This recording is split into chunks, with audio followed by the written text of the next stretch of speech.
கூடிய சில நல்ல காரியங்களை சொல்லி காட்டுவதன் மூலமாகவும் எங்களுடைய நன்மைகள் வீணாகிவிடும்.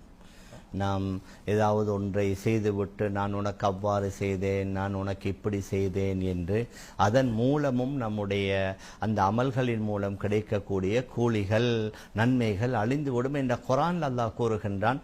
யா அய்யுஹல்லதீன ஆமனூ லா துப்திலூ ஸதகாத்திக்கும் பில் மன்னி வல் அதா.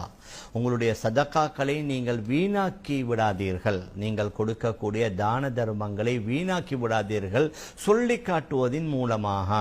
நான் அப்படி செய்தேன், நான் இப்படி செய்தேன், இன்னின்ன நேரங்களில் உங்களுக்கு ஹெல்ப் பண்ணினேன், இந்த நேரங்களில் உங்களுக்கு நான் உதவி செய்தேன் என்று சொல்லி இவ்வாறு நீங்கள் சொல்லி காட்டுவதின் மூலமாகவும் உங்களுடைய அமல்களுக்குரிய கூலிகளை நீங்கள் அழித்து விடாதீர்கள் என்று குர்ஆனில் கூறுகின்றான்.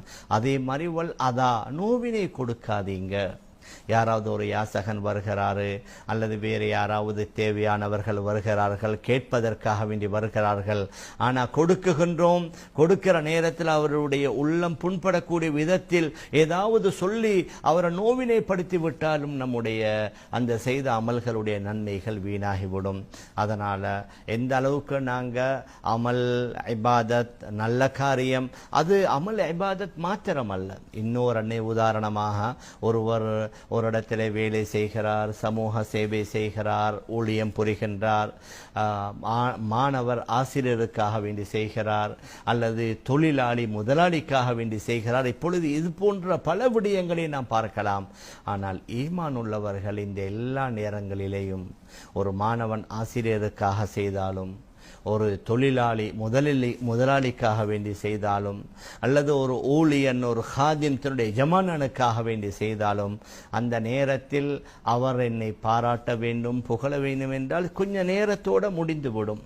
ஆனால் என்னுடைய அல்லாஹ் எனக்கு கட்டளையிட்டிருக்கிறான், என்னுடைய அல்லாஹுடைய உத்தரவு, என்னுடைய ஹபீப் ஸல்லல்லாஹு அலைஹி வஸல்லம் அவர்களும் விரும்பி இருக்கிறார்கள். சிறியவர் பெரியவரை மதிக்கணும், பெரியவர் சிறியவரின் மீது அன்பு காட்டணும், இரக்கம் காட்டணும். எனக்கு படித்து தந்த என்னுடைய ஆசிரியர், என்னுடைய உஸ்தாதுக்கு நான் துஆ செய்ய வேண்டும், அது என்னுடைய கடமை.